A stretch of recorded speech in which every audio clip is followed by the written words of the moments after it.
Hi, I'm Jim Gary at Batilipe's Workshop. Today I'm sharing my initial impressions of the Lube Cube by Stupid Simple Tools. You have to be careful not to say simple stupid tools. It produces a fine directed spray on your machining tools, such as a lathe or a mill, and it contains everything you need except the coolant itself to get started. The manual's very minimal but good enough, and the company is located in St. Petersburg, Florida, not too far from where I live in Plant City, Florida. They advertise heavily on Facebook, which is where I saw it over and over again, and I finally paid the $255 that included taxes and shipping to get it, because I thought it would be a useful tool. If you're interested, there are links to my other videos in the description below, so please like and subscribe. Now, let's get on with the video. So I got a new tool today. This is made by Simple Stupid Tools, and they're actually local. I live in Florida, and these are made in a small company in St. Petersburg, Florida. This is called the Lube Cube, and it's a coolant system for my lathe and for my mill. So let's have a look.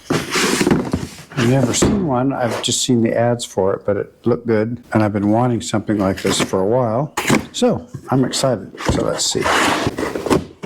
There's nothing like a new tool. Boy, they sure don't make it easy to get into the box.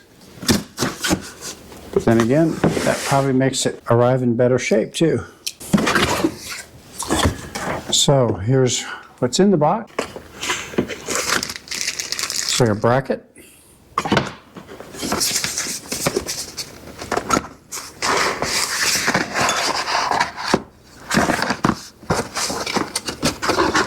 They're brand stickers.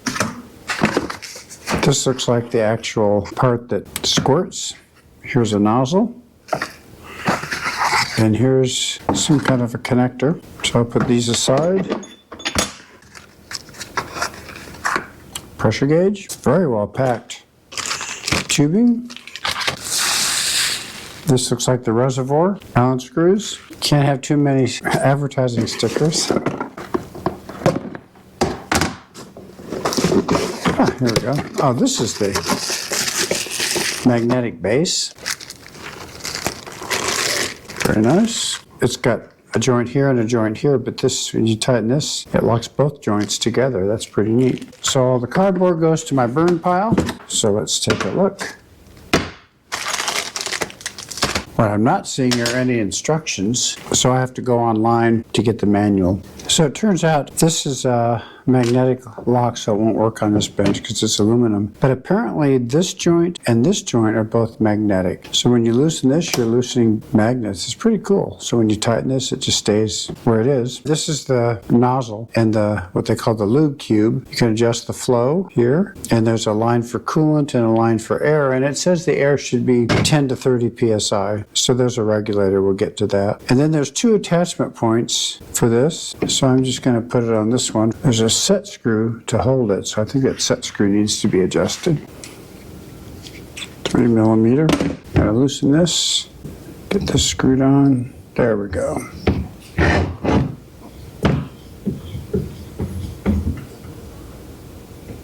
Tighten down the set screw. I don't know how this is gonna, I probably have to adjust it, when I start using it. So that's all set to go. And the line they provide is 2 Tygon tubes connected together. So one goes here, one goes here. And it's only going to be 10 to 30 psi, so it's not a huge deal. And then this is a check valve that goes on the coolant line.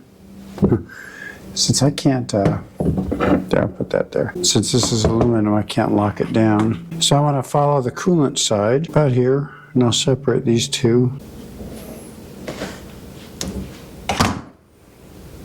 There you go. And I'm going to have to cut out enough, and it says the flow goes this way. So I'm going to, again, make sure I'm on the coolant side. So this is the coolant. So that's this one. This is the coolant one.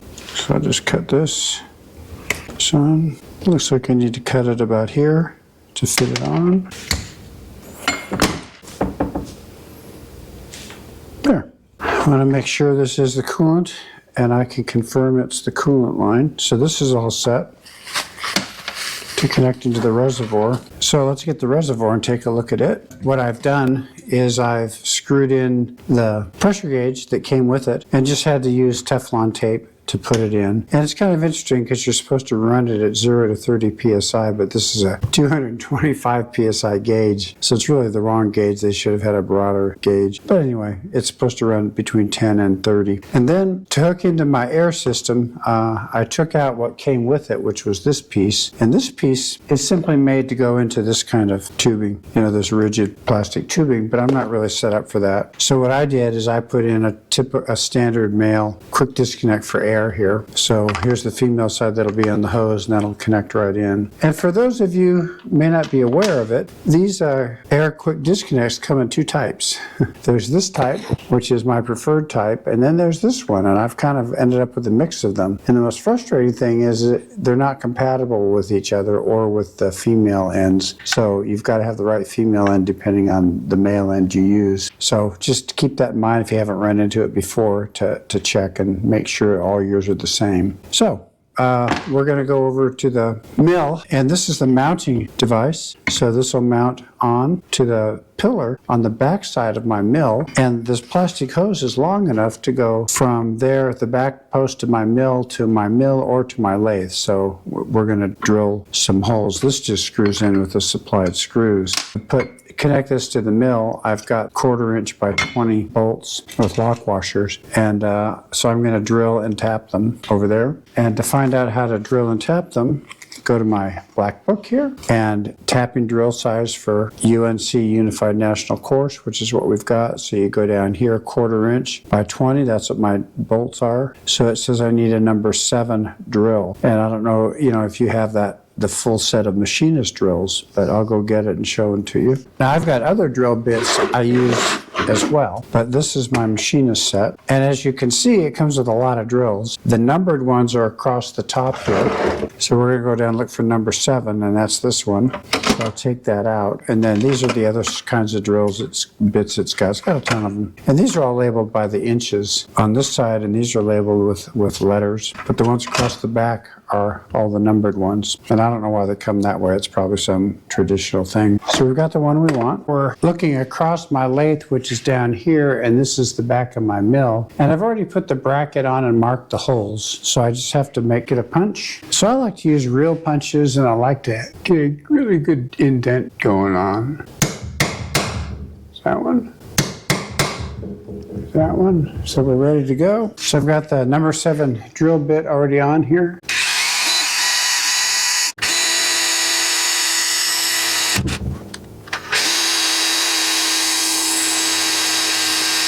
There we go. There are 2 holes. And whenever you use a tap, I always use a pair of pliers and make sure that wrench, the side that clamps down the tap, really is tight. Otherwise, it'll come loose while you're doing it, guaranteed. But let's put a little bit of tap magic on it. Reverse it every few turns. This one.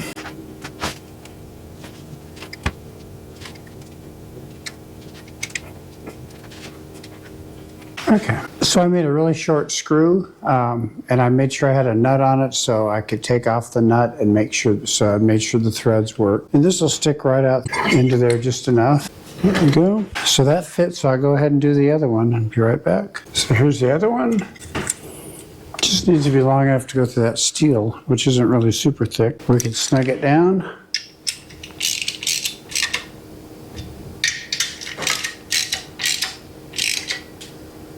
Go. That's good and sturdy. And I want to mount this way so the air comes in here and the tubing comes out here. So these are the supplied screws that came with it.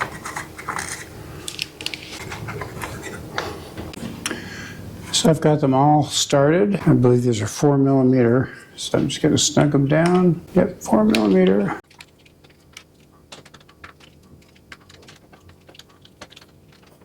There we go. It's good and tight. And I'm not sure how this is going to go. I'm just going to stick it here for now. Side with the brass check valve goes into the liquid side.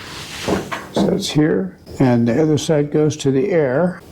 So there we are. So I can put this anywhere I need to put it when I'm working, but I'll work that out later. So what I've got to do now is get air into here, and I've got to get some coolant into there. The one thing you have to be really careful about is if you use one of your fancy machinist drill, this is my number 7, that you put it right back where it came from so it doesn't get mixed up with your other drill bits, because it might be really hard to identify it later. So I'm going to go put it away right now. Bought this Fusion brand just randomly off Amazon, and I wish I could have just bought a quart, but I couldn't find it in less than a gallon. And it says to mix it between 5 and 10% with water. So I've got 500 mils of water here. So I'll add about 50 or 60 mils of this stuff. So 60 would be, oh, it's thick, a little over 50. So let's dump that in there. And I need a funnel. So there's the reservoir for the Lube Cube. So I think it's tight. So all I have to do is take this off here. And I can just pour this in. It should mix fine while it's being poured in. And I can screw it down. So that's about 5-6%. I need air. So I'll put air on there. Turn on the air. So I've got 90 psi over there. This thing, I've turned it all the way down as they recommended, so I'm going to turn it up. So I'm going to start the spray up and just face off and this a little bit. To do that, I pull down the knob on the regulator that's on the reservoir and then turn it up to get a little hissing, like that. And then you can set the amount of liquid like that. And if you don't have enough air, it just dribbles. So I have to add a little more air. There we go. So that's just sending a fine spray right where I would want it to be. This is just a little Precision Matthews 1030 lathe. It's not a big fancy one. And I normally take about a 10,000, 20 thousandths cut at a time.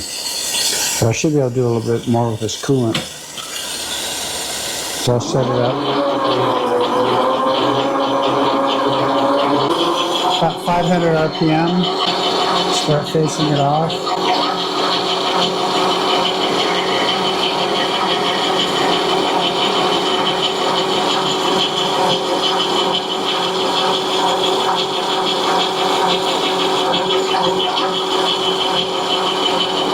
Seems to be doing a nice job.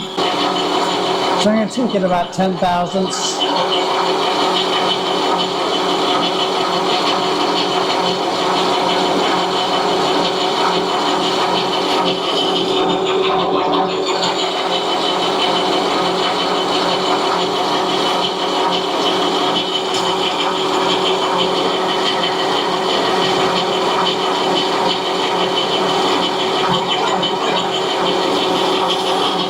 Certainly is leaving a nice finish. So now I'll try taking 20 thousandths.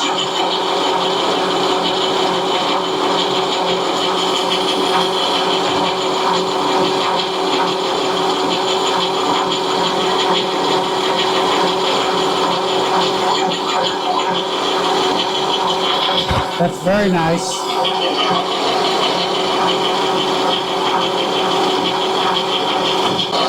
So now,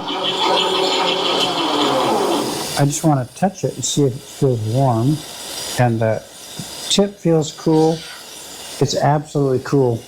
There's no trouble touching it at all. So I'll go ahead and turn it off. I guess you just open this up until it stops. Then you click it in to lock it. All the liquid should have fallen down into underneath the ways into a tray I have below, but I can see I'm going to have to wipe it off. I don't really want a bunch of water here. I don't know anything about what you're supposed to do about water. And I'm also going to turn this all the way down. That way it turns the flow of liquid off, and this way it turns the flow of liquid on. I never even got a PSI registering on this thing when I was spraying, but I think that's okay. So I'm pretty happy with it. Left a really nice finish. It allowed me to cut nicely. So, you know, I'm not going to complain about it at all. I'll do a follow-up in a couple of months after I've used it a bit more, and we'll see what I thought of after I've used it for a while. This is just a quick test. Well, that about wraps it up. Again, it's just my initial impression, not a thorough review, but I'm glad to have it, and it seems to work well. I hope you found the video interesting. Thanks for watching. If you found this useful, please like and subscribe. Bye.